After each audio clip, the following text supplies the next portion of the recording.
In today's video, I'm going to teach you how to connect your GoDaddy domain to your Hostinger email quickly and easily. Let's get started right away. First, you'll want to begin by heading over to Hostinger. Once you have logged in, look for the Manage option on your dashboard. Clicking on it will give you more control over your hosting settings and guide you to where we need to be next.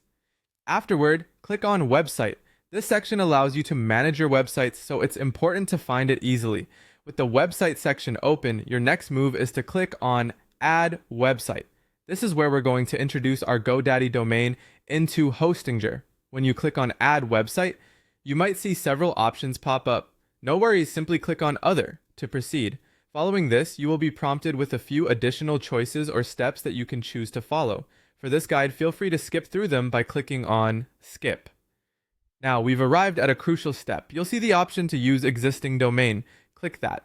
This is important because it signals Hostinger that we intend to use a domain we already paid for from another registrar, namely GoDaddy.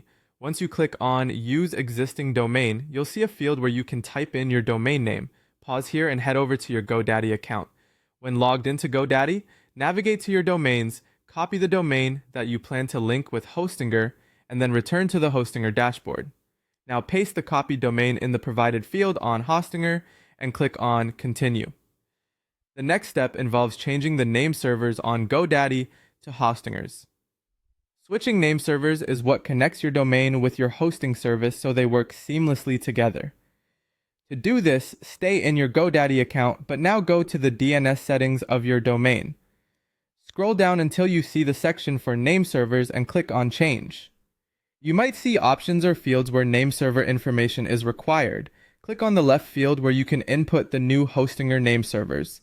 If you haven't yet copied these name servers from Hostinger, make sure to go back, grab that information, and return to GoDaddy to paste it there.